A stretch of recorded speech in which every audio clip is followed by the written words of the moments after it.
Bonjour à tous, repos et paix dans le Seigneur. Comme je vous l'avais annoncé dans un short,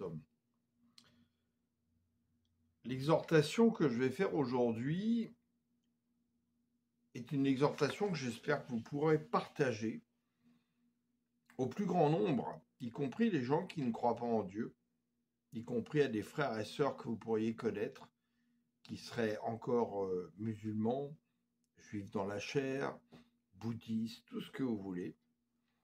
Pour des gens qui connaissent bien le Seigneur, des gens qui le connaissent moins bien, qui débutent dans la foi. Et force est de constater en 8 ans passés avec une communion avec le Seigneur et ce qu'il m'a fait traverser exprès volontairement, et que beaucoup de gens qui sont dans les églises aujourd'hui ne sont absolument pas conscients de ce que le diable a fait dans notre société pour pervertir le monde, mais aussi pervertir l'Église. Ce pourquoi Jésus dit « Vous avez prophétisé en mon nom, vous avez ressuscité des morts, etc. etc. Retirez-vous, je ne vous connais pas, vous qui pratiquez l'iniquité. Il ne suffit pas de me dire « Seigneur, Seigneur ». En effet, celui qui reçoit les paroles du Seigneur doit les mettre en pratique. Et la foi est une chose importante, mais les œuvres par la foi sont aussi importantes, même si aujourd'hui beaucoup sont en train de prêcher le contraire pour venir parfois nous endormir dans notre vie de tous les jours. Et donc, quand je suis revenu au Seigneur de la bonne manière, c'est-à-dire que je l'ai connu de la bonne manière, ça peut paraître surprenant, mais les 6 premiers mois, il est venu m'instruire particulièrement sur comment l'ennemi sans arrêt vient nous tromper.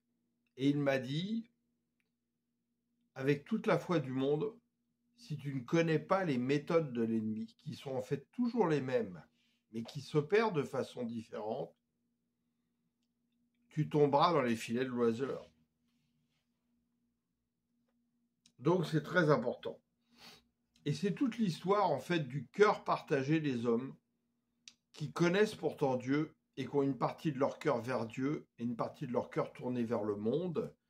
Et nous le voyons dans l'Écriture, si Jésus a vaincu Satan à la croix, il n'en demeure pas moins que jusqu'au retour de Jésus, là où il ne viendra plus sauver mais juger le monde, Satan est le prince de ce monde.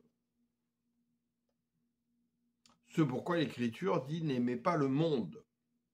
Alors quand on dit « n'aimez pas le monde », c'est la pensée du monde qui vient de Satan, puisque Dieu a tant aimé le monde qu'il a envoyé son Fils pour nous sauver. Mais quand on parle du monde, c'est sa création.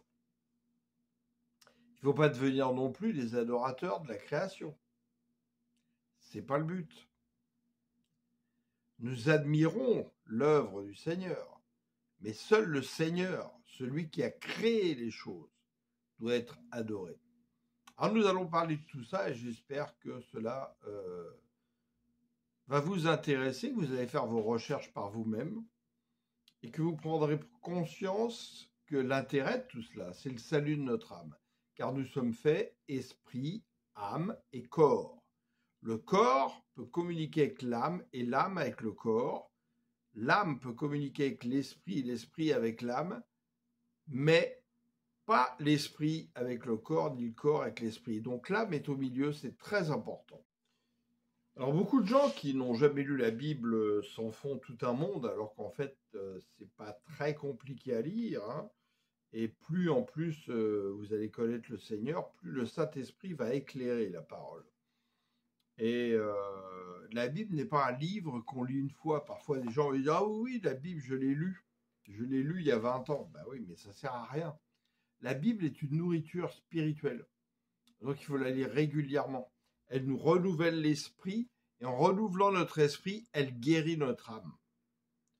Parce qu'en fait, il faut bien comprendre que quand nous avons compris que Jésus est Dieu, qu'il s'est offert lui-même en sacrifice de réparation, parce que l'âme est dans le sang et que ce qui purifie est le sang, donc c'est le sang de Jésus qui nous a purifiés, alors qu'avant, dans l'Ancien Testament, on prenait des agneaux qu'on tuait, comme dans certaines religions encore, pour faire des sacrifices de purification, mais ces sacrifices étaient faits une fois par an, régulièrement, parce qu'il n'était pas, le sang d'un agneau ne pouvait pas être réparateur de tous les péchés qu'on a depuis le début, contaminés par le péché du premier homme, par la semence de Satan qui est venue. Donc, et donc, quand on a compris cela, qu'on décide de faire Jésus notre Sauveur et Seigneur, nous disons que nous voulons venir à lui, nous croyons en lui, et nous décidons, en tant qu'adultes ou enfants âge de raison, de nous baptiser en passant par l'eau où on est plongé complètement, ce qui signifie mourir avec le Christ, ressusciter avec le Christ. Et là, il se passe quelque chose de surnaturel où Dieu vous envoie son esprit, le Saint-Esprit, qui va habiter l'esprit du Fils et du Père, qui vont agir en nous et qui vont petit à petit guérir notre âme et permettre que des choses qu'on faisait avant, on ne les fera plus, des choses qu'on avait envie de faire, on ne les fera plus, etc., etc., que notre corps soit régénéré. Beaucoup de choses surnaturelles qui est difficile de comprendre pour quelqu'un qui ne croit pas. Et croyez-moi, vous avez des gens qui disent « je crois en Jésus », mais ce sont des religieux. On ne croit pas réellement, en fait. Et d'autres qui croient vraiment parce qu'ils ont vécu l'expérimentation du surnaturel avec le Seigneur. Donc cet enseignement, c'est connaître comment la séduction s'est opérée et comment elle continue de s'opérer et qu'elle va s'opérer de plus en plus. Car c'est écrit dans la Bible, et Dieu ne ment jamais, il est omniscient, omniprésent, omnipotent, il sait tout à l'avance, et tout ce qu'il a pu dire, c'est toujours passé. Donc, vous voyez, par exemple, dans Ésaïe 53, qui est un prophète qui a vécu 700 ans avant le Christ, il décrit parfaitement la crucifixion de Christ. Et alors que les Juifs dans la chair lisaient ça, qui faisait partie de la Torah, ils n'ont pas reconnu le Christ parce qu'ils n'avaient pas l'esprit éclairé par le Saint-Esprit. Vous voyez ? Donc, aujourd'hui, même si vous n'avez pas une Bible, là, vous pouvez prendre votre téléphone portable ou votre ordi et taper Ésaïe 53, lisez, vous verrez. Et c'est par ces meurtrissures que nous sommes guéris. Nous étions tous errants comme des brebis, chacun suivait sa propre voie, et l'Éternel a fait retomber sur lui l'iniquité de nous tous. Il a été maltraité, opprimé, il n'a point ouvert la bouche, semblable à un agneau qu'on mène à la boucherie, à une brebis muette devant ceux qui la tondent. Il n'a point ouvert la bouche, il a été enlevé par l'angoisse et le châtiment, et parmi ceux de sa génération, qui a cru qu'il était retranché de la terre des vivants et frappé pour les péchés de mon peuple, etc., etc., vous le lirez. Et à cause du travail de son âme, il rassasiera ses regards.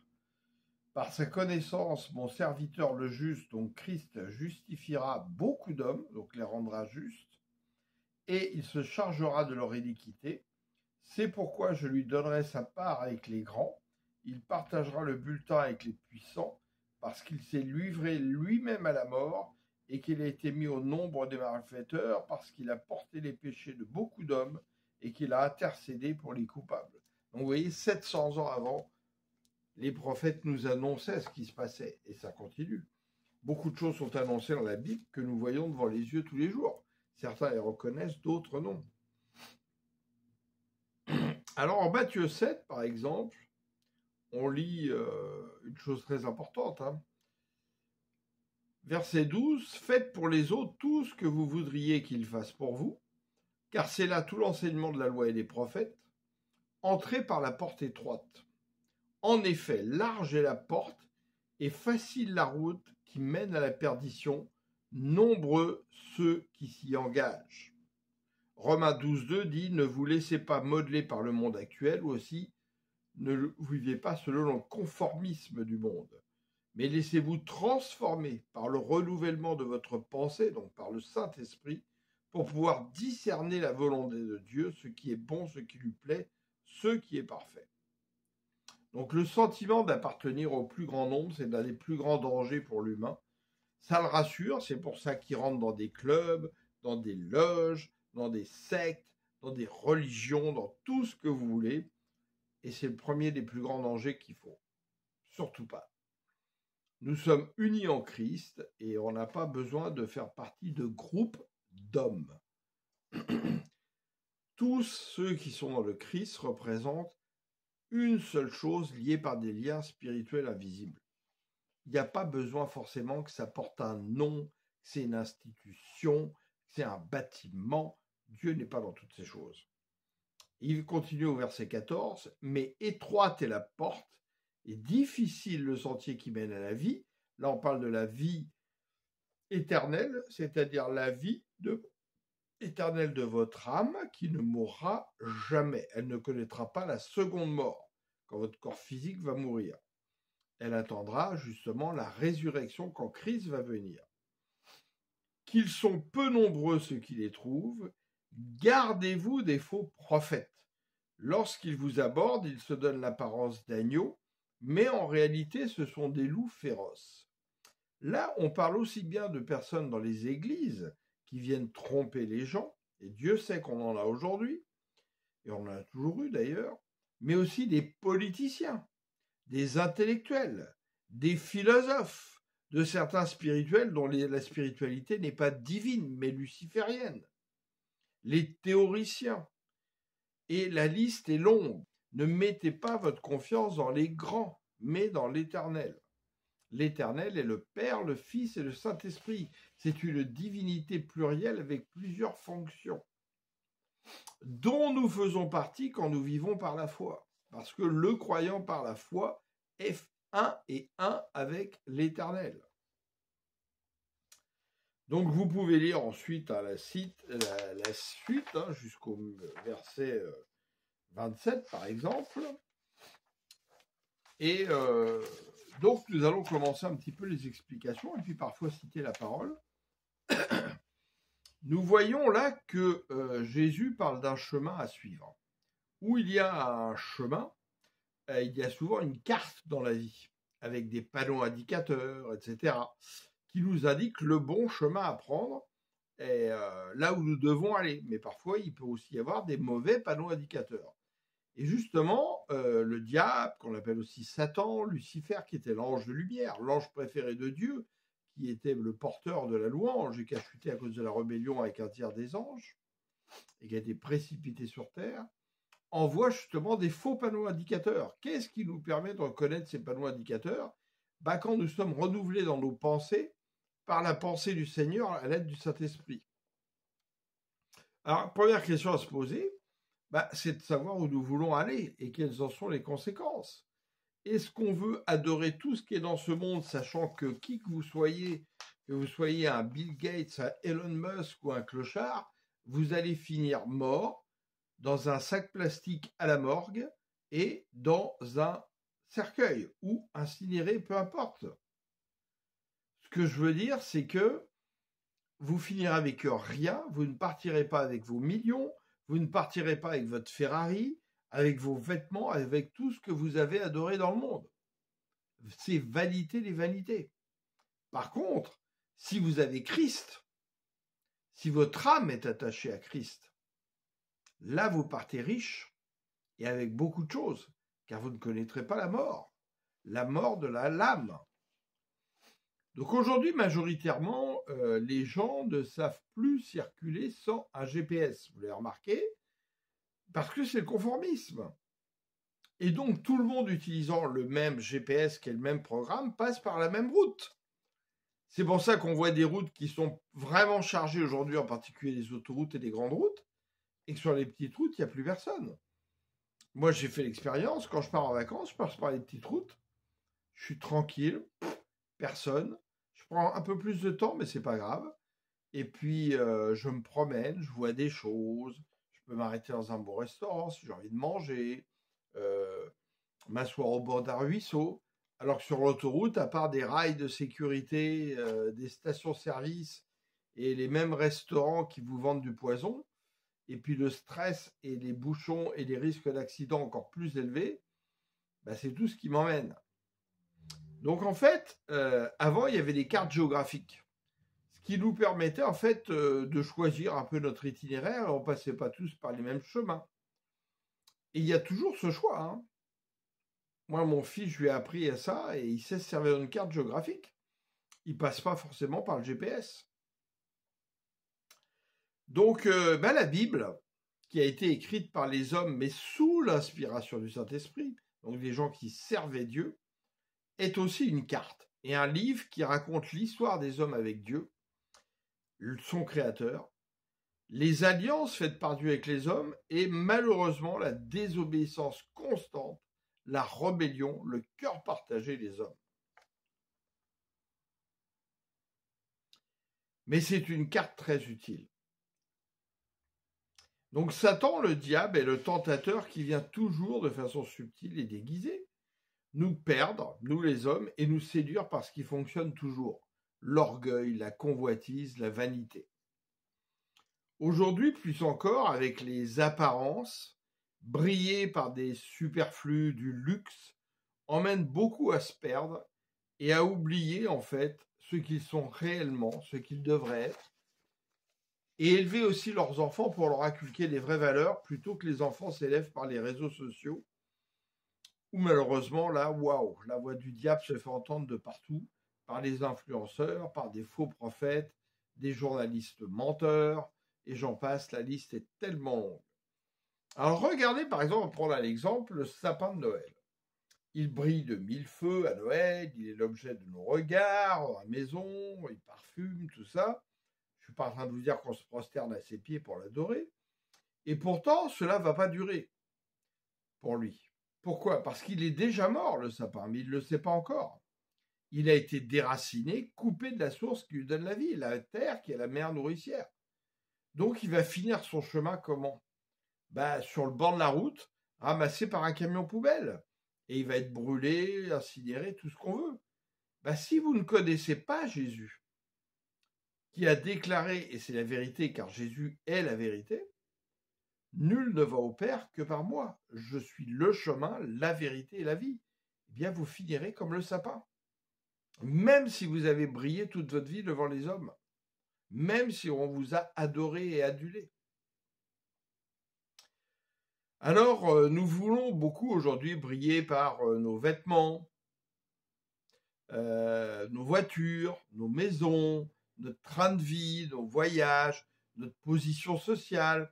Vous avez remarqué comment sur Facebook, les gens se montrent toujours avec leurs valeurs. Ils vont se montrer à côté d'une piscine, d'une belle voiture, de quelque chose.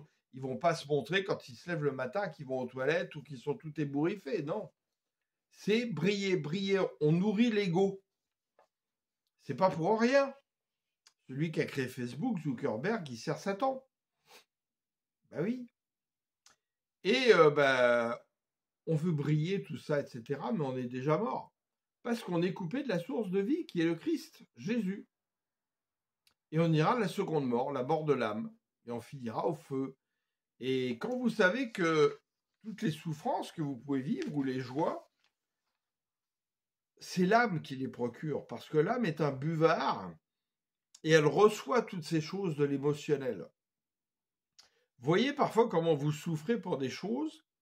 Dites-vous que les souffrances qui nous attendent si notre âme va à la mort, la mort d'éternité, waouh, ça dépassera d'1 million de fois ce que vous avez pu souffrir le plus sur cette terre.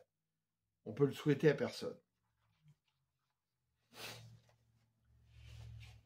Donc faisons bien attention à tout cela. Et tout comme Ève et Adam, nous avons dit oui souvent pour manger un fruit que nous croyions utile parce qu'on nous l'a présenté comme ça, mais qui en fait était un poison pour notre âme. Alors le psaume 1, c'est pas pour rien que c'est le 1, il dit « Heureux l'homme qui ne marche pas selon les conseils des méchants, qui ne va pas se tenir sur le chemin des pécheurs, qui ne s'assit pas en compagnie des moqueurs. Toute sa joie, il la met dans la loi de l'Éternel, qu'il médite jour et nuit. Il prospère comme un arbre planté près d'un courant d'eau. Donc l'esprit du Seigneur est ce courant d'eau. Il donne toujours son fruit lorsque revient la saison. Son feuillage est toujours vert et tout ce qu'il fait lui réussit. Voilà, c'est être connecté à la source de la vie qui est l'Éternel en Christ Jésus. Alors, on va voir les étapes majeures. Alors, beaucoup disent, ah oui, mais quand on parle de ça, ce que je vais vous parler, on glorifie le mal. Non, on glorifie pas le mal, pas du tout. Mais si tu connais pas comment l'ennemi vient travailler, et bien même en église, tu vas tomber dedans. Combien de croyants aujourd'hui sont plus adorateurs du monde que de Dieu? Ça, c'est une garantie. Parce qu'on ne se rend pas compte, Satan est subtil. Et là où Dieu a son église, Satan a toujours sa chapelle. Hein. Il n'y a pas que des jurons qui sont bien dans les églises. Hein. C'est pour ça d'ailleurs beaucoup ont quitté l'église parfois alors qu'ils croyaient en voyant des choses qui leur a déplu. Ils ont jeté le bébé avec l'eau du bain. Mais c'est pas le bébé qu'il fallait se jeter. C'était l'eau du bain qui était sale. Mais Christ, faut pas le jeter. Alors Jean 14 nous le dit, hein, à un moment donné, le Seigneur dit que votre cœur ne se trouble point. Croyez en l'Éternel et croyez en moi. Il y a plusieurs demeures dans la maison de mon Père. Si cela n'était pas, je vous l'aurais dit, je vais vous préparer une place. Et lorsque je m'en serai allé et que je vous aurai préparé une place, je reviendrai et je vous prendrai avec moi, afin que là où je suis, vous soyez aussi. Vous savez où je vais et vous en savez le chemin. Thomas, qui était un des disciples, lui dit, Seigneur, nous ne savons pas où tu vas. Pourtant, il a vécu 3 ans avec lui comme les autres. Mais il voyait Jésus qui était 100% homme, 100% Dieu. Un Jésus dans la chair. Il voyait Jésus qui allait se laver, qui allait faire pipi, qui allait faire caca derrière un buisson. Il n'arrivait pas à réaliser qu'ils avaient Dieu qui était là, derrière cet homme. Alors Jésus dit, je suis le chemin, la vérité et la vie. Donc comprenez bien que ces 3 mots sont liés. Si tu es sur le chemin, que tu marches dans les pas de Christ, tu demeures dans la vérité. Et dans la vérité, tu iras à la vie. Si tu commences à plus être dans les chemins, tu es plus dans la vérité. Et tu commences déjà à perdre la vie. C'est pourquoi Dieu dit, celui qui persévérera jusqu'au bout de la foi ne perdra pas son salut. Et nul ne vient au Père que par moi.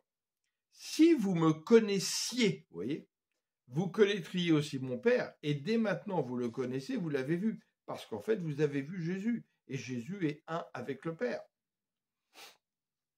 Il ne fait rien de lui-même. Donc là, Philippe va reprendre et lui dit, Seigneur, montre-nous le Père, cela nous suffit. Et Jésus lui dit, il y a si longtemps que je suis avec vous, et tu ne m'as pas connu, Philippe. Celui qui m'a vu a vu le Père. Comment dis-tu, montre-nous le Père? Ne crois-tu pas que je suis dans le Père et que le Père est en moi? Les paroles que je vous dis, je ne les dis pas de moi-même. Et le Père qui demeure en moi, c'est lui qui fait les œuvres. Croyez-moi, je suis dans le Père est en moi. Croyez du moins à cause de ses œuvres. Et quand vous avez reçu le Saint-Esprit, eh bien l'Esprit du Père et du Fils habite en vous par le Saint-Esprit. Un peu plus loin, il dira, si vous m'aimez, gardez mes commandements. Et moi, je prierai le Père et il vous donnera un autre consolateur, le Saint-Esprit, afin qu'il demeure éternellement avec vous. L'Esprit de vérité que le monde ne peut recevoir, parce qu'il ne le voit point et ne le connaît point, mais vous le connaissez, car il demeure avec vous et il sera en vous. Je ne vous laisserai pas orphelin, je viendrai à vous. Alors, dès le 1er et le 2e siècle, on a institutionnalisé le christianisme comme une religion, alors que ce n'était pas du tout ce que Dieu voulait. Dieu, on le voit en Christ, est venu s'attaquer particulièrement aux religieux, du Sanhédrin, les pharisiens en particulier, les sadducéens, parce que Dieu veut avoir une relation personnelle de cœur à cœur avec toi. Et faire de toi le temple du Saint-Esprit. Il est marqué dans la Bible que celui qui a créé toutes choses n'habite pas dans des temples faits de main d'homme. Il veut habiter en toi. Et donc là, Satan est déjà venu travailler subtilement à travers tout cela. C'est pour ça qu'on a vu des mauvaises œuvres de la religion chrétienne. Mais on ne doit pas jeter le bébé à l'eau du bain. le Christ crucifié par ses propres pères, dans la chair, a dit « Pardonne-leur, ils ne savent pas ce qu'ils font ». Et la prière du Notre Père nous dit de pardonner les autres comme nous avons été pardonnés. La plupart des hommes ne savent pas ce qu'ils font. Donc on a ajouté des commandements d'hommes, des lois, des dogmes, des adorations d'idoles, des statues muettes, le dogme marial au lieu de prier Christ, parce que Christ est clair, il nous dit tout ce que vous demanderez en mon nom, et de prier le Père au nom de Jésus. Ça, c'est la parole de Dieu, il n'y a rien d'autre. Donc, c'est comme ça que l'Église a eu de plus en plus des relations étroites entre la religion et le politique. Or, on voit que Jésus n'avait pas de relation avec les politiciens. Il ne rendait pas visite à Hérode, à Pilate ou autre. Il les a même montrés clairement du doigt. Hérode, il a dit « va dire à ce renard ». Pilate, quand il a demandé qu'est-ce que la vérité, il l'a traité par le mépris, il n'a même pas répondu. Donc la relation clergé-politique se renforce encore de plus en plus après, au fil des siècles. On fait du prosélytisme. Or, le christianisme ne fait pas de prosélytisme, contrairement aux autres religions, donc le vrai christianisme. C'est-à-dire que Dieu vous laisse toujours le choix de venir à lui. Moi, n'importe qui, c'est pas moi qui vous convertirai au Christ. Je vous parle de sa parole, je témoigne de sa parole, je témoigne de qui il est, et c'est l'Esprit du Seigneur qui viendra vous toucher pour que vous désiriez venir à lui. C'est l'énorme différence avec toutes les autres religions. C'est un choix personnel de venir au Seigneur. C'est ce qu'on appelle la foi. Ça ne s'explique pas. Et plus on connaît la parole de Dieu, plus notre foi grandit et plus nous avons le renouvellement de notre intelligence dans la connaissance de Christ. Donc ce rapprochement entre le clergé, communément appelé l'Église, et le politique, on a bien vu tous les dégâts que ça a fait. Donc les guerres de religion, on a été conquérir le Nouveau Monde, soi-disant pour apporter la parole de Dieu, c'était surtout pour piller les richesses et obliger les gens à se convertir à Christ et non pas de faire un choix par la foi, ce qui ne répond pas du tout à ce qui est dans la Bible et dans l'Évangile, la bonne nouvelle de Christ, etc., etc. Puis après, les guerres intestines en Europe pour des dominations. Bref, tout ça, on est très, très, très, très loin de la parole du Seigneur, quoi. Et puis ensuite est arrivé le 15e, 17e siècle, avec des fausses doctrines qui sont arrivées, par exemple, par la synagogue de Satan, dont on parle dans la Bible, où Christ dit même qu'à la fin, justement, ceux qui ont vraiment servi le Christ, la synagogue de Satan viendra se prosterner devant elle. Donc la synagogue de Satan, c'est des Juifs dans la chair, qui ne s'annoncent pas d'ailleurs toujours comme ça, et qui vont tout faire pour justement lutter contre l'œuvre de Christ dans le cœur des hommes. Et ils sont venus, par exemple, par des rabbins juifs à partir du XVe siècle, en amenant un mensonge, mais qui est devenu une vérité. C'est ce que fait le mieux Satan, avec, soi-disant, cette fameuse étoile de David à 6 branches qui est aujourd'hui sur le drapeau d'Israël. Or, en disant que c'était l'étoile de David, tatati, c'est nulle part dans la Bible. David n'a jamais connu cette étoile. Cette étoile, elle est très ancienne. C'est un symbole hautement païen et satanique qui est arrivé par les femmes païennes sous Salomon, qui ensuite a redisparu et que uniquement les satanistes utilisaient. Et la famille Rothschild a épousé cela comme symbole, qui s'appelait famille Bauer à l'époque parce qu'ils étaient satanistes de père en fils. Et puis le mensonge a été répandu dans les synagogues. Et aujourd'hui, on voit ça partout chez les Juifs. On voit ça sur l'État d'Israël qui a été financé par la famille Rothschild. Les films hollywoodiens dirigés par des grandes familles juives l'ont véhiculé, etc. Et pourtant, c'est un mensonge. Vous voyez que les mensonges ont vite fait de se proliférer comme vérité. Au siècle des Lumières, donc le XVIIe, c'est la philosophie grecque qu'on a mis en avant, le libertinage, les débuts des sectes, etc., qui ont été les semences du mal pour pervertir la société, la noblesse, française en particulier, mais anglaise et toute la noblesse européenne. Et puis là où ça a commencé son apogée, c'est au XVIIIe et au XIXe, avec la révolution industrielle, la création officielle au XVIIIe siècle de la franc-maçonnerie, qu'on appelle aussi corps mystique de l'Antéchrist, hein, qui est une véritable chose luciférienne. Et je viens parler parce que des francs-maçons m'entendront. J'ai des amis qui étaient francs-maçons qui sont sortis de la franc-maçonnerie en ouvrant les yeux, qui sont venus à Christ. Il y a beaucoup de gens aujourd'hui qui sont des prêtres, des pasteurs, des évêques, si vous voulez, qui ont appris la franc-maçonnerie acquis en Christ. C'est tout simplement pas possible, hein.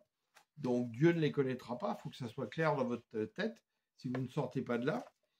Et beaucoup de francs-maçons sont des victimes. Ils savent même pas eux-mêmes à quoi ils participent. Ils y rentrent parce qu'on vient les séduire par le réseautage pour mieux réussir dans la vie. On leur parle qu'on va leur révéler des lumières, l'intellectualisme, renouveler ça. Tout ça, c'est du mensonge. La réalité, c'est qu'on vient perdre votre âme. La vraie déontologie de chaque grade n'est connue qu'au-delà du 30e grade et on ne va pas vous la présenter telle qu'elle est. Donc le 33e grade, par exemple, c'est très clair, c'est glorification de Satan. Et les autres grades avant, c'est perversion de, tatati, tatata, déloyauté, enfin que des choses qui sont le symbole de Satan. Satan est quelqu'un qui emmène les gens à être les uns contre les autres, et on voit bien dans la politique.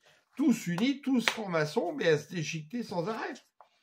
Et la franc-maçonnerie vient loyauter le monde entier pour pouvoir justement, par ce duo, avoir plus de pouvoir, plus d'argent, pour toujours corrompre plus.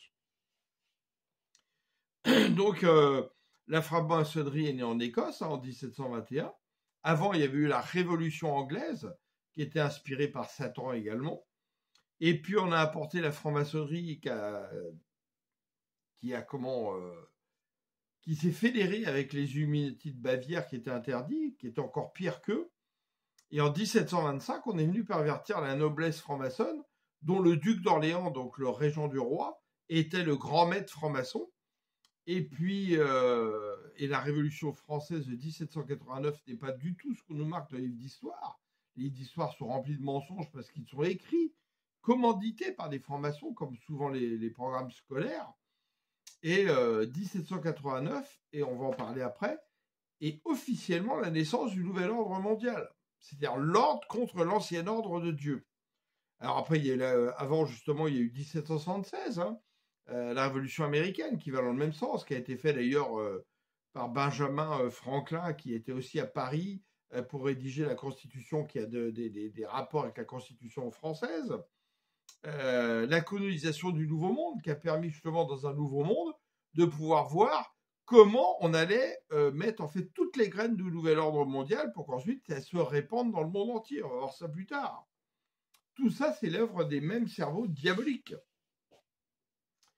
Donc, 1789, justement, c'est le début du nouvel ordre mondial, donc la révolution contre Dieu, avec la naissance de la République, donc res publica, la chose de l'État, qui venait pareil, du mot république romaine. Hein, Rome était un État, justement, qui servait le mal, et qui a perverti petit à petit le monde.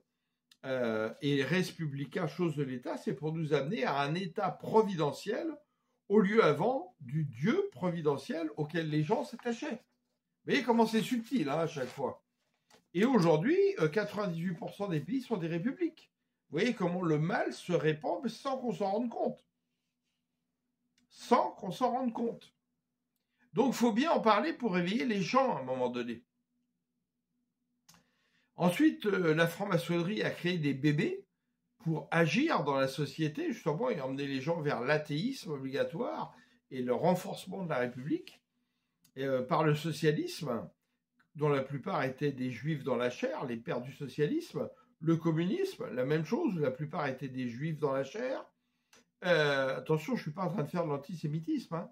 Je suis en train de, là, vous parler de gens qui font partie de la synagogue de Satan, qui savent réellement qu'ils servent Satan. J'ai moi-même des amis juifs dans la chair qui ne servent pas Satan.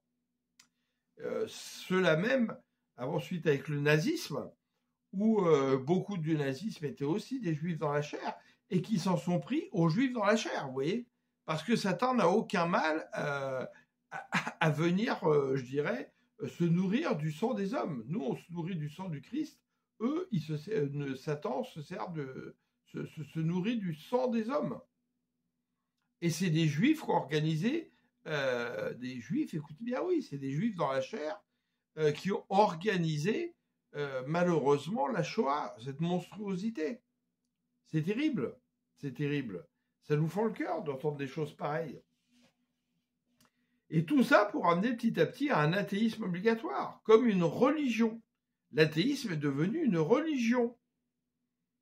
Alors que le christianisme, normalement, ne doit pas être une religion, mais une relation de cœur à cœur avec le Seigneur. Ça n'a rien à voir. Et tous ont eu le même objectif, détruire la cellule familiale, les valeurs judéo-chrétiennes. Donc je vous conseille 2 livres de journalistes québécois qui sont très très clairs et qui sont sourcés.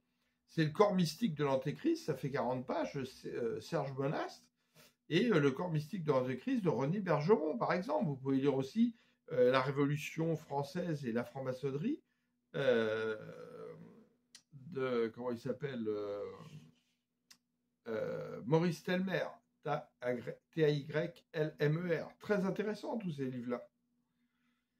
Et puis après, eh bien, on a continué donc la perversion de l'Église justement en mettant des francs-maçons de plus en plus dans l'Église. Et les évangéliques se croient à l'abri, bande de petits rigolos, comme on dit. Hein. Non. L'Église évangélique, protestante, tout ce que vous voulez, au plus haut niveau des institutions, est pervertie par la franc-maçonnerie. Je ne citerai pas les noms, mais si vous cherchez avec un peu d'intelligence, vous verrez que c'est des politiques francs-maçons qui dirigent les plus grandes institutions religieuses aujourd'hui, même chez les musulmans, même chez les bouddhistes, et que c'est des francs-maçons. Qui, eux, ça ce qu'ils font. Eux ne sont pas des imbéciles utiles. Hein. C'est les grades en dessous du 3e grade, ce qui souvent sont utilisés comme des imbéciles utiles. Et je vais vous rassurer, nous-mêmes dans la société aujourd'hui, nous sommes utilisés par ces gouvernements comme des imbéciles utiles pour faire l'œuvre qu'ils veulent faire. C'est-à-dire nous emmener tous à la perdition. Donc méfiez-vous, hein, méfiez-vous, soyez très prudents. Et si vous ne connaissez pas bien la parole de Dieu, que vous n'avez pas l'esprit renouvelé par le Saint-Esprit, vous tomberez dans les pièges subtils du malin, y compris dans les églises. Ça, je vous le garantis, malheureusement. Et puis, dans les années 30, entre les années 30 et 80, par tout ça où on a sali l'église de l'intérieur exprès, plus détruit petit à petit la cellule familiale, on a acheté le bébé avec l'eau du bain. Et puis aujourd'hui, tout le monde s'en fout totalement de Dieu, enfin une grande partie des gens qui vivent sur cette terre. Et c'est malheureux. Heureusement, le Seigneur vient lui-même, parce qu'il connaît les siens, chercher les siens par son Saint-Esprit, mais il nous appelle à témoigner et à expliquer aussi tout cela pour que justement vous soyez aiguisés, avertis. Quand on dit le fer aiguise le fer dans la Bible, si vous cherchez les profondeurs hébreux, vous allez voir que justement, ça a aussi la signification que c'est l'Esprit du Seigneur qui aiguise notre esprit pour que notre bouche devienne justement l'épée de Dieu par la parole de Dieu. Et puis, on a commencé à créer des organisations. Alors, on a créé la Société des Nations dans les années 30 qui a dit paix et sûreté. Et dans la Bible, c'est marqué, quand ils diront paix et sûreté, une grande ruine s'abattra. La Seconde Guerre mondiale est arrivée. C'est normal. C'est les gens du mal qui ont créé ça. Ils n'ont pas créé ça pour la paix dans les nations. Au contraire, on crée des États supranations pour détruire les États-nations, pour qu'il n'y ait plus de pouvoir. Donc ensuite, on a créé justement la SDN, est devenue l'ONU après la Seconde Guerre mondiale. Hein, et puis, après, d'autres choses dont on va parler. Mais par exemple, la Première et Seconde Guerre mondiale, quand on s'intéresse un peu, on voit que ceux qui disaient qu'ils voulaient surtout pas y rentrer, les États-Unis et l'Angleterre, ce sont eux qui l'ont organisé économiquement, socialement et politiquement pour pouvoir complètement détruire les États-nations de l'Europe, pour pouvoir ensuite, en plus, gagner de l'argent en finançant Hitler, finançant l'armée d'Hitler, et ensuite finançant sa propre armée, et en fait en gagnant sur les deux camps, se présentant comme un sauveur, pour répandre son hégémonie américaine, créer l'Europe, dont les pères fondateurs sont tous des gens qui servaient la franc-maçonnerie et des dignitaires nazis qui ont été exfiltrés vers les États-Unis. C'est très intéressant, ça n'a rien à voir avec ce qu'on voit dans les livres d'histoire et ce qu'on nous dit à la télé.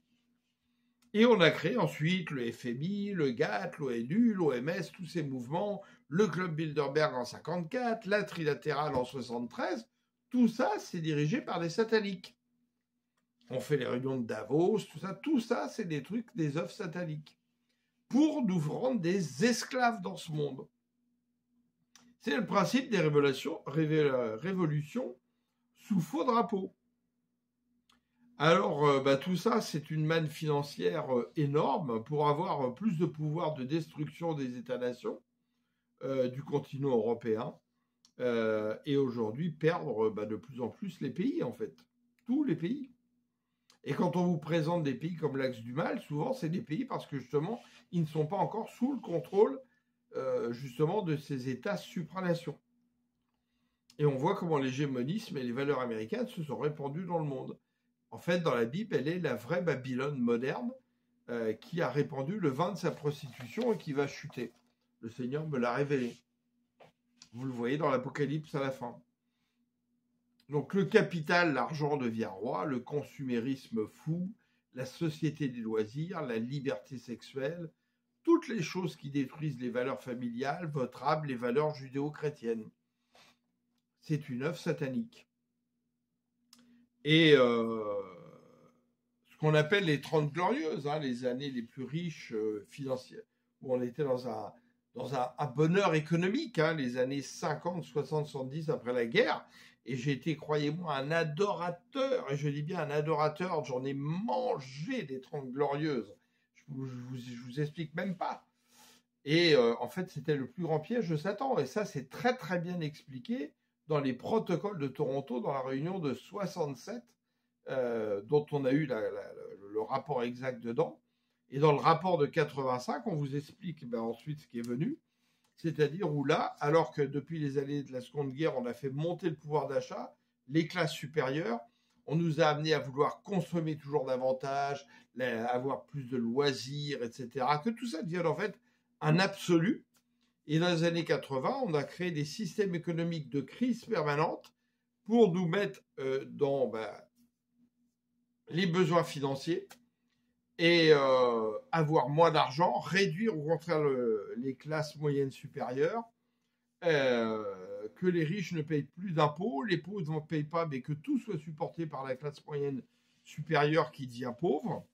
Et ainsi, on a toujours ces mêmes désirs, mais pour les vivre, on est obligé de s'endetter, les avoir par le crédit, et on est pieds et poings liés. Voilà, et on fait de nous des esclaves modernes. C'est tout le travail qui a été fait, vous voyez, c'est subtil, c'est un travail très malin. On a répandu, bien évidemment, après les artistes comme des idoles, les idoles de cinéma, idoles dans la musique, les gens viennent idolâtrer des gens comme ça, etc. Et il y a des grands pièges.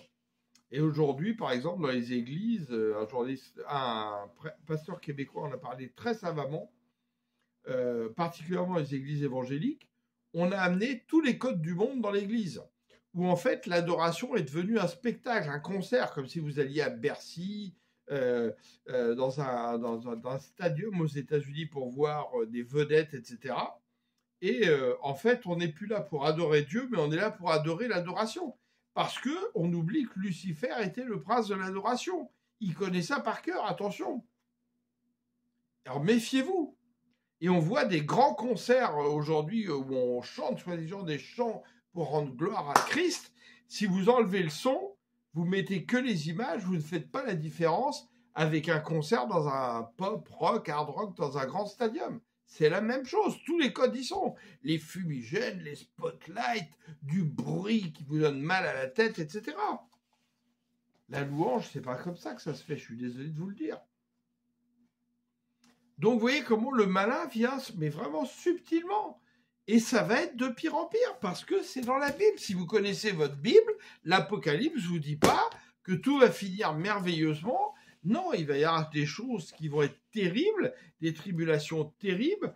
Seuls ceux qui auront gardé leur cœur vers le Seigneur, qui auront fait attention à tout ça, vont être enlevés par le Seigneur, que nous ne vivrons pas ces tribulations, les autres malheureusement les vivront, certains d'entre nous les plus forts les vivront, et que Christ va revenir avec son Église, Satan sera enfermé pour 1000 ans, et là, nous passerons en jugement devant le Christ. Et la terre sera détruite par le feu. Et Dieu n'est pas un menteur. Là, les gens parlent, la Californie, mais croyez-moi, c'est rien par rapport à ce qui nous attend. Les temps sont très mauvais. Alors vous verrez par exemple dans les protocoles de Toronto, si vous regardez avec le rétroviseur, c'est très intéressant. Ils nous annoncent en 85 ce qu'ils allaient faire. La création d'Internet pour nous rendre comme des esclaves. La création de Facebook, ils ne l'appellent pas encore comme ça, mais on le reconnaît. La création des jeux vidéo pour rendre les adolescents agressifs, dépendants, etc., rebelles à leurs parents. Comment ils vont prendre le contrôle des institutions religieuses. Tout est marqué. Et ils l'appellent le plan Oméga, parce que c'est des kabbalistes, donc c'est comme Satan qui, sur le haut du temple, utilise la parole de Dieu pour essayer de tenter Jésus. Eh bien, Satan fait pareil. Les kabbalistes, les lucifériens font la même chose. Donc, Christ est l'alpha et l'oméga, c'est pour ça qu'ils appellent le plan Oméga. Pour eux, c'est le plan final luciférien pour perdre le monde. Mais rassurez-vous, si vous venez à Christ, si vous mettez votre confiance dans l'Éternel, que vous, justement, vous arrêtez d'avoir un cœur partagé, où vous adorez plus le monde que Jésus, que l'Éternel, vous passerez à travers cela. Mais c'est la qualité de notre cœur qui est important. Le Seigneur dit, là où est ton cœur sera ton trésor.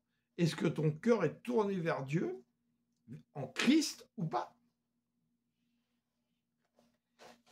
Et pour parler des autres religions, je vous le dis très clairement, pour avoir approché des bouddhistes, des gens qui pratiquent le yoga, avoir des frères musulmans qui se sont convertis à Christ, c'est servi par des doctrines de démons. Ce n'est pas Dieu. Le malin est subtil. Faites très attention. Il y a beaucoup de gens démonisés qui ne le savent pas. Des démons sont en eux. Donc faites attention à tous ces courants spirituels aujourd'hui. Vous voyez qu'il y a les salons de l'ésotérisme, tout ça. Il n'y a rien de plus dangereux. Le Reiki, c'est super dangereux. On a vu sortir des démons de grands maîtres Reiki. Méfiez-vous de toutes ces choses. Fuyez toutes ces choses. Lisez la parole de Dieu. Renouvelez votre intelligence sur la parole de Dieu. Commencez par le Nouveau Testament, parce que c'est ce qui nous concerne en premier. Puis après, vous verrez l'Ancien Testament pour voir l'histoire des hommes avec Dieu. Et vous verrez qu'il n'y a rien de compliqué. Alors, toutes les choses qui vont continuer à pervertir le monde, c'est ça. Les réseaux sociaux, les ordinateurs qui nous rendent comme des esclaves, les téléphones portables intelligents qui sont devenus des idolâtres, on est tout le temps avec. Vous voyez, les gens aujourd'hui, même à 40 ans, ils sont tout le temps devant leur portable, du jour au matin, le portable. Waouh! L'intelligence artificielle, le Seigneur nous a parlé à Pâques en 2024, à plusieurs, dans le monde entier, on a reçu la même chose. Il a dit intelligence artificielle, est-ce que vous vous rendez compte le blasphème que vous confessez? Qui vous a donné votre intelligence? L'intelligence artificielle va être un des grands outils de Satan pour finaliser la perte des humains. Et aujourd'hui, vous voyez les cérémonies sataniques, comme on a vu aux Jeux Olympiques, mais il y en a eu en Angleterre avant, il y en a eu en Italie, il y en a eu à Toulouse. On vient aussi montrer aux enfants des films de plus en plus, avec sans arrêt des magiciens, des sorciers, où on valorise le crime, le meurtre, etc. Et tout ça, c'est pour habituer les générations, en fait, à voir des choses sataniques et de ne pas s'en offusquer. Mais pourtant, vous voyez, c'est pour ça que Dieu permet tout ça. Même des musulmans ont été choqués par les cérémonies sataniques des Jeux Olympiques. Même des païens, des athéistes, etc. Parce que les gens voient bien qu'il y a quelque chose qui ne va pas. Ce qui va permettre à des gens de revenir au Seigneur, de revenir à Christ. C'est là où on ne comprend pas toujours les pensées de Dieu, les voies de Dieu. Elles nous sont impénétrables. Et comme le Christ m'a dit, en parlant justement de ces satanistes qui œuvrent dans le monde, je leur laisse croire qu'ils ont gagné, c'est pour mieux les abattre. Alléluia, gloire à notre Seigneur Jésus, tu es merveilleux Seigneur, gloire à toi Père. Et donc pourquoi le Seigneur laisse faire ça aussi? C'est parce que justement, les hommes, depuis le début de l'histoire des hommes, ont le cœur partagé entre Dieu et les hommes. Or, notre cœur, il doit être tourné vers Dieu. Dieu cherche des cœurs. Quand Dieu est venu me chercher, il m'a dit Michel, veux-tu me donner ton cœur? Quand je lui ai dit oui, il m'a dit désormais tu m'es consacré et je te donne la parole de connaissance. Dieu cherche des cœurs. Mais veillons sur notre cœur, parce qu'il peut à un moment donné revenir vers le monde. Donc là, quand on sent justement qu'on bifurque, hop, le GPS qui est notre vrai GPS, le guide prophétique sanctifié, la Bible, et hop, on revient, on prend la bonne boussole, on se remet bien dans le chemin, dans les pas de Christ. Pour être des témoins fidèles, du témoin fidèle. Christ est le témoin fidèle. Et nous devons témoigner de la parole de Dieu. Et donc notre conscience finit par voir le mal, petit à petit justement, rejeter certaines choses que nous faisions avant, que nous n'avons plus envie de faire, revenir à des vraies valeurs. Je discutais avec des clients québécois dont on parlait de ça, qui reviennent aux vraies valeurs, qui essayent de parler à leurs enfants de tout ça, qui se rendent bien compte que le monde est en train de nous perdre. Donc faites attention à tout ça. Et vous verrez que plus vous voulez remplir votre maison avec plein de choses, avoir des bateaux, des voitures, des trucs, des machins, plus que c'est l'absence de Christ en vous, que vous essayez de combler par toutes ces choses que vous voulez. Avant, je déménageais, waouh, j'avais des 40 pieds, des containers de 40 pieds, vous imaginez la taille de mon déménagement. Aujourd'hui, je déménage, j'ai à peine 10 pieds pour déménager. Et c'est encore trop. Je vais me débarrasser encore de la moitié. On s'aperçoit qu'on n'a besoin de rien pour être heureux et pour vivre, en fait. Dieu, d'ailleurs, m'a ordonné en 2021, vends ta maison, vends tout. Je ne possède plus rien. Je n'ai plus de maison, plus rien. Et puis, j'en suis très heureux, je n'ai pas besoin de tout ça. J'ai un toit, certains n'ont pas cette chance pour qu'il ne me pleuve pas sur ma tête. Vous verrez que plus vous êtes en Christ, moins vous avez besoin de choses. C'est merveilleux. D'ailleurs, le Seigneur disait, le Fils de l'homme n'a pas de tanière pour reposer sa tête, etc., etc. Suis-moi. Et Dieu sait toutes choses. Dans Luc 18, qu'est-ce qu'il dit? Alors, pouvez-vous supposer que Dieu ne défendra pas le droit de ceux qu'il a choisis et qui crient à lui jour et nuit, et qu'il tardera à leur venir en aide? Moi, je vous le dis, qu'il défendra leurs droits promptement. Seulement, lorsque le Fils de l'homme, donc Christ, viendra de nouveau, trouvera-t-il encore la foi sur la terre? Et oui, hélas, hélas. Donc Lucifer a chuté à cause de son orgueil, sa trop grande confiance en lui-même, et ceux qui aujourd'hui justement agissent comme lui vont chuter de la même manière. Ça, c'est une bonne nouvelle. Regardez aujourd'hui ceux qui gouvernent le monde, ce sont des marionnettes.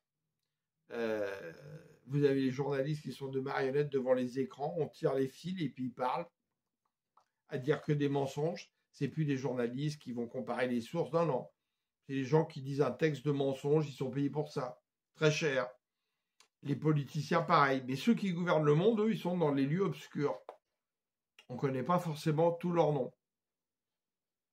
Alors, ils croient qu'ils ont gagné. Ils viennent même plus à visage couvert. Et le résultat, justement, c'est que Jésus et son Saint-Esprit qui est au-dedans de nous, au-dehors de nous, parce que le Saint-Esprit au-dehors, au-dedans, c'est toute la substance qui est dans l'univers, qui est la vie, vient nous parler à notre conscience, parce que nous avons tous une conscience. Parfois, nous voulons la cacher, cette conscience, mais nous avons tous une conscience. Jésus attend chacun de nous, mais il est souvent caché dans une petite cachette, et il attend Jésus sorte cette cachette. et remplis ma maison, remplis-moi complètement. Je te donne les clés. Je suis plus chez moi, c'est moi qui vis chez toi. Et là, il va prendre soin encore davantage de notre maison spirituelle. Donc voilà, eh bien, sortez de ces valeurs du monde. Revenez à Christ, ayez soif. Et si vous ne connaissez pas Jésus aujourd'hui, c'est simple. Hein, vous mettez là à genoux, avec un esprit révérencieux, et dites-lui, Seigneur Jésus, je ne te connais pas, mais j'ai envie de te connaître. Je crois vraiment que tu es venu pour sauver le monde, pour sauver mon âme, et je crois que tu es un avec ton Père qui est l'Éternel, qui a tout créé.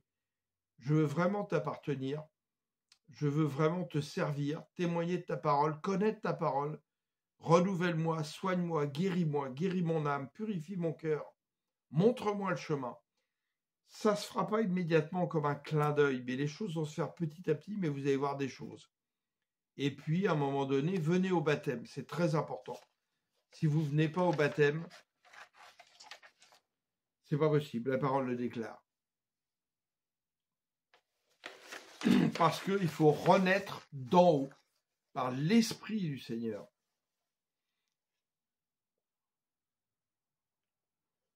Donc, c'est très, très important.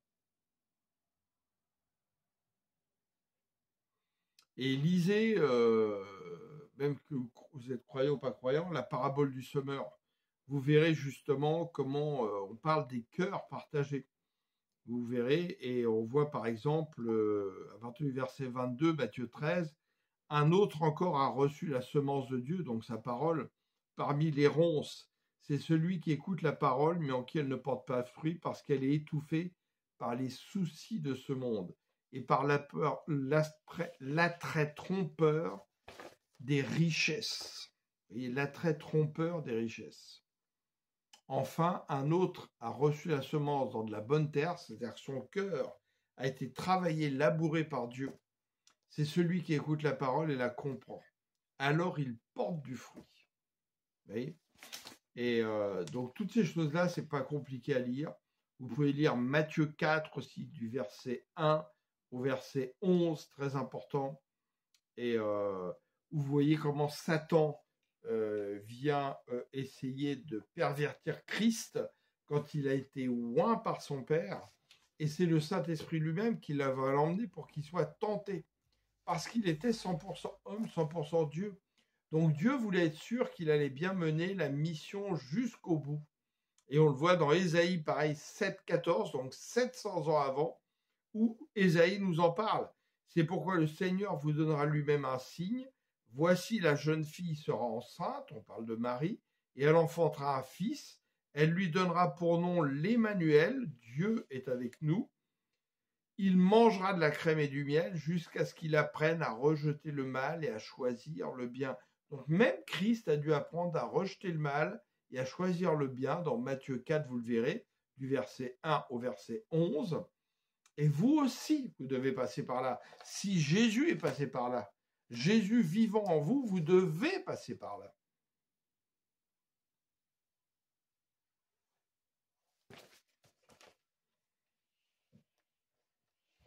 Vous pouvez lire 1 Jean 4, du verset 3 au verset 12. Cherchez ça sur Internet si vous n'avez pas la Bible. 1 Jean 2, du verset 15. Jean 3, verset 14 jusqu'au verset 19. Vous pouvez même aller jusqu'au verset 25. Matthieu 6, verset 27 qu'on va lire. Qui de vous, par ses inquiétudes, peut ajouter une coudée à la durée de sa vie? Et pourquoi vous inquiétez-vous au sujet du vêtement? Considérez comment croissent les lys des champs. Ils ne travaillent ni ne filent. Oui, vous avez remarqué, la terre, là, Dieu n'est pas obligé de dire à l'arbre fruitier, fais des fruits tous les jours. Non, il a tout conçu pour que ça se régénère, que ça vive un cycle de vie. Les vrais scientifiques aujourd'hui ont tous fait manifeste pour reconnaître que toute la création est due à un esprit supérieur, donc Dieu. Mais ces scientifiques-là, vous ne les verrez pas à la télévision. Non, à la télévision, vous voyez les pseudo-scientifiques. des gens qui sont là pour servir Satan et mentir. Et les vrais scientifiques de l'époque ont tout ce qu'ont fait ces dieux. Que ce soit Einstein, que ce soit même Descartes, qu'on parle d'un esprit cartésien, que ce soit Pascal, Newton, tous ces gens-là. Et qu'est-ce que dit le Seigneur? Cherchez premièrement le royaume, donc qui appartient à Christ, et la justice de Dieu. La justice de Dieu est Christ à la croix, et toutes ces choses vous seront données par-dessus tout. Donc vous aurez des choses dans le monde que vous avez besoin parce que le Père sait que vous en avez besoin, mais n'en faites pas votre priorité. Votre priorité, c'est de grandir dans la connaissance de l'Éternel et de Christ. Et le reste vous sera donné. Mais Dieu nous dit aussi, n'amassez pas des richesses de la terre, qui rouillent, qui pourrissent, tout ça, ça ne sert à rien. Amasser des richesses d'en haut. Ça ne vous sert à rien d'avoir 10 000 choses dans votre vie.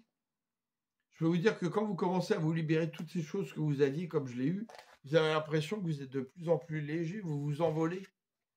C'est des chaînes à vos pieds. C'est terrible. Alors, je vous conseille de partager cet enseignement justement à un peu tout le monde dans votre entourage. Et on va lire pour finir les avertissements que le Seigneur nous a donnés par son Saint-Esprit à travers la bouche de ceux qui le servaient. Donc ça, c'est dans le Nouveau Testament. Et ça, je vous le dis, c'est particulièrement dans les églises aujourd'hui. Soyez méfiants de ça, particulièrement dans les méga-churches ou les églises institutionnelles, les grandes églises. 2 Timothée 3. Sache que dans les derniers jours, il y aura des temps difficiles, car les hommes seront égoïstes, amis de l'argent, fanfarons, hautains, blasphémateurs, rebelles à leurs parents, ingrats, irreligieux. Je pense que vous reconnaissez les hommes d'aujourd'hui. Insensibles, déloyaux, calomniateurs, intempérants, cruels, ennemis des gens bien, traîtres, emportés, enflés d'orgueil, aimant le plaisir plus que Dieu, ayant l'apparence de l'amour, mais rognant ce qui en fait la force. Donc méfiez-vous quand on parle de l'amour. Hein. On parle souvent de l'amour qui est l'amour humaniste. Il ne tient pas aussitôt qu'il y a la tribulation. Seul l'amour de Dieu peut tenir. Et l'amour de Dieu ne peut s'exercer que si vous connaissez Christ et que Christ vit en vous. Car vous commencez à aimer les gens avec l'amour de Dieu qui est en vous, et non pas l'amour humain.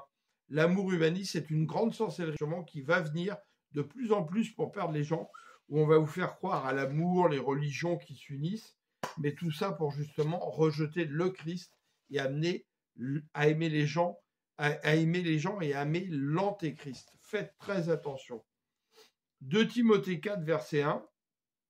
Je t'en conjure devant Dieu et devant Jésus le Christ qui doit juger les vivants et les morts, et au nom de son apparition et de son royaume, prêche la parole, insiste en toute occasion favorable ou non, reprend, voyez, censure, exhorte avec toute douceur en instruisant, car il viendra un temps où les hommes ne supporteront plus la saine doctrine. On est tout à fait dans ces temps, mais en ayant la démangeaison d'entendre des choses agréables, ils se donneront une foule de docteurs selon leurs propres désirs, c'est ce qu'ils veulent entendre, détourneront l'oreille de la vérité et se tourneront vers des fables. Mais toi, sois sobre en toutes choses, supporte les souffrances, fais l'œuvre d'un évangéliste, remplis bien ton ministère. Alors, vous voyez, par exemple, sur YouTube aujourd'hui, on voit des chaînes, on ne sait pas trop qui est dedans derrière, des chaînes chrétiennes. Ils ont tous le même symbole avec des espèces de dessins, un peu comme des bandes dessinées, mangas. Et puis là, on vient vous dire des choses, que les 7 trucs pour reconnaître que Dieu veut agir avec toi, que ceci, que cela. En fait, on vient flatter vos oreilles sans arrêt pour vous endormir. Mais pourtant, c'est les réprimandes parfois du Seigneur qui sont là pour nous aider. La Bible en parle. Et Jésus est venu nous donner des réprimandes. Jésus est venu lui-même nous avertir des choses. Il n'est pas venu caresser nos oreilles sans arrêt. Jésus s'est énervé par rapport au comportement des hommes, quand il leur a dit à ses propres apôtres, « Ô hommes sans intelligence, dont le cœur est lent à comprendre les prophètes et les Écritures, combien de temps devrais-je encore vous supporter ?» Mais aujourd'hui, on va entendre que des paroles douces. Et si jamais tu dis des choses qui viennent un petit peu flageller les gens dans l'église, on va dire « Ah, mais toi, tu aimes pas, t'es pas de Dieu, t'es pas amour. » Mais l'amour de Dieu, c'est aussi reprendre justement parce qu'il veut que personne ne se perde. Or, Lucifer, lui, il vient avec des paroles toutes douces, toutes gentilles pour te perdre. Des choses d'amour humaniste. Attention, c'est une grande sorcellerie de Satan. On vient vous parler aussi, là, il y a plein de prédicateurs, ils viennent vous citer toujours la même chose. Comment Joseph est devenu premier ministre de l'Égypte, tout ça, etc. Dieu n'a pas dit son dernier mot. Mais ils viennent tordre la parole, parce que oui, c'est vrai.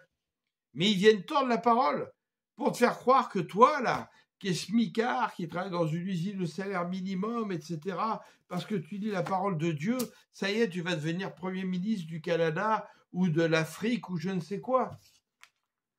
Mais Dieu n'a jamais, Dieu, on l'a vu à travers Jésus, n'était pas ami des politiques. Et quand Dieu est passé par des politiques parfois, c'est pour faire certaines choses. Mais l'Ancien Testament et le Nouveau Testament n'a rien à voir dans, entre guillemets, dans sa façon d'opérer.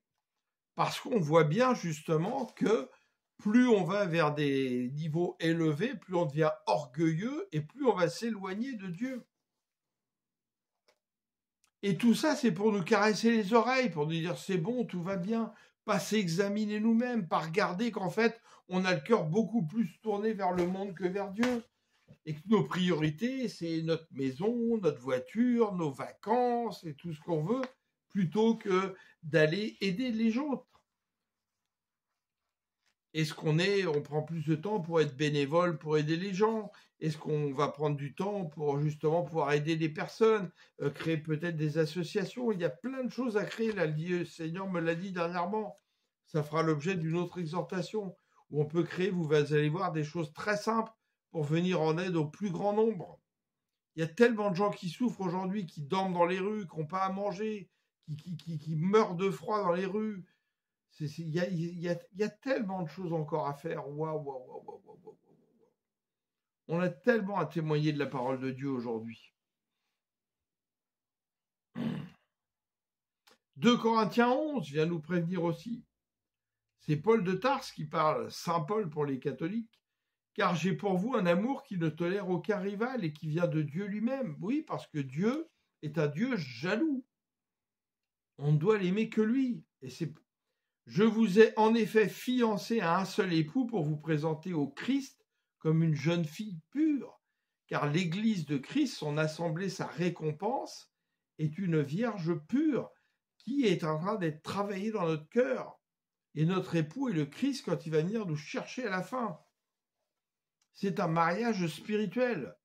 Or, j'ai bien peur, écoutez bien, et moi je l'ai vu dans les églises, on y est. Or, j'ai bien peur que vous laissiez votre esprit se corrompre et se détourner de votre attachement sincère pur au Christ, comme Ève s'est laissée séduire par le mensonge tortueux du serpent. Si quelqu'un vient vous annoncer un autre Jésus que celui que nous avons prêché, vous le supportez fort bien. Vous supportez bien aussi de recevoir un autre esprit que celui que vous avez reçu, ou un autre évangile que celui que vous avez accepté. Il y a plein d'évangiles de tout ce qu'on veut aujourd'hui. Des évangiles de prospérité financière, de réussite sociale, des évangiles de la pensée positive, et j'en passe et des meilleurs. C'est pas l'évangile de Christ. Je suis désolé de vous le dire. 2 Thessaloniciens 3 vient nous prévenir que personne ne vous égare d'aucune façon, parce que les temps d'égarement et le temps de la fin a commencé dès la Pentecôte de l'époque des apôtres, et il accélère, car ce jour n'arrivera pas avant qu'éclate le grand rejet de Dieu et qu'apparaisse l'homme de la révolte qui est destiné à la perdition, donc l'Antéchrist. Et qu'est-ce qui est marqué? L'apparition de cet homme se fera grâce à la puissance de Satan, avec toutes sortes d'actes extraordinaires, de miracles, de prodiges, trompeurs. C'est pourquoi le Seigneur dit « Retirez-vous, je ne vous connais pas. Vous avez fait ceci, vous avez fait cela, je ne vous connais pas. » Il usera de toutes les formes du mal pour tromper ceux qui se perdent parce qu'ils sont restés fermés à l'amour de la vérité, donc Christ, parce que Christ est la vérité, qui les aurait sauvés. Voilà, écoutez bien, pourquoi Dieu leur envoie une puissance d'égarement pour qu'ils croient au mensonge. C'est Dieu lui-même, comme il a fait avec les Juifs dans la chair à l'époque, qui envoie une puissance d'égarement aux gens qui ne veulent pas aller à la vérité.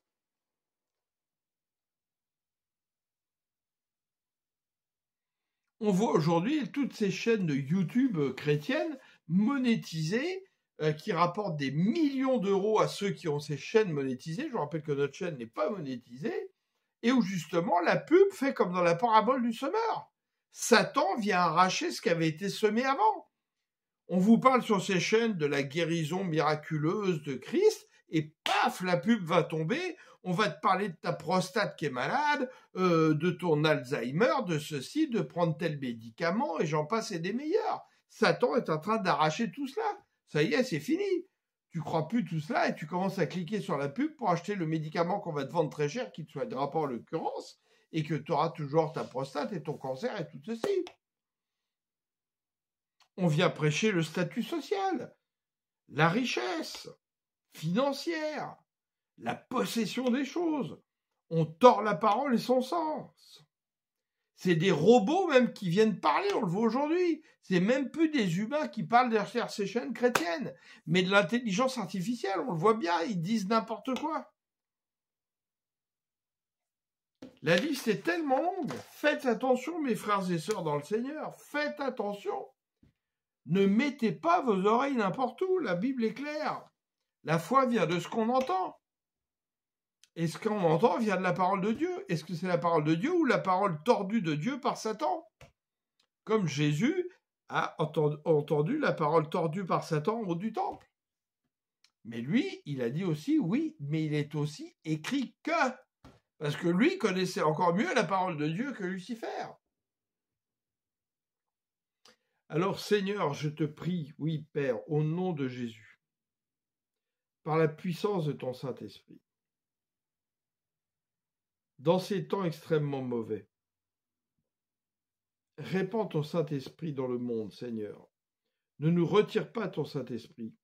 Viens parler dans le cœur de tous les gens qui écouteront ce que j'ai pu dire pour les alerter, faire clignoter une petite lumière en eux et qu'ils n'entendent pas les choses n'importe comment, qu'ils se méfient par rapport à Satan qui vient nous séduire sans arrêt. Il y a toutes sortes de séductions, mais il agit toujours de la même manière. Je viens prier pour tous ceux, Seigneur. Je viens prier également pour ceux qui ne connaissent pas Jésus encore. Je viens prier pour tous ceux qui sont dans la franc-maçonnerie et qui ne savent pas à quoi ils participent. Je viens prier pour tous ceux qui sont dans des sectes où on parle au nom de Jésus, mais c'est un autre Jésus. Je viens prier pour tous ceux qui connaissent le Seigneur Jésus, pour qu'ils s'attachent à ta parole, qu'ils soient renouvelés dans leur intelligence, dans la connaissance de Christ, pour que tu nous donnes des pieds de biche, pour que nous continuions à gravir la montagne de Sion. Je viens prier pour tous ceux qui vont mettre leur confiance dans des hommes politiques qui ne serviront pas le Seigneur et qui vont même tromper tout le monde. Je viens prier pour que nous soyons méfiants par rapport à Donald Trump, par rapport aux États-Unis qui répandent continuellement leur prostitution. Ô Seigneur, je viens prier pour que les gens aient à cœur d'utiliser moins leur portable, moins les réseaux sociaux, et passer plus de temps à lire ta parole, Seigneur, à méditer ta parole, à demander de l'aide au Saint-Esprit pour comprendre ta parole. Je prie pour tous mes frères et sœurs que je connais, qui se sont éloignés de moi parce qu'aujourd'hui je sers le Seigneur et qui ne connaissent pas le Seigneur. Je prie, Seigneur, vraiment pour qu'ils puissent réfléchir, prendre au sérieux ce que je leur ai dit. Une Bible, ça coûte pas très cher. Commencez à la lire. Prenez un peu de temps, vous allez voir. Vous avez tant à gagner. Merci, Père Tout-Puissant. Au nom puissant de Jésus, je te rends grâce. Que toute la gloire, tout l'honneur te soit rendu, ô Seigneur. Yeshua Mashiach, Jésus le Christ, toi qui es le Seigneur, Yahweh Adonai, toi qui es l'Éternel. Amen. Alléluia. Merci, ô Saint-Esprit. Amen. Alléluia.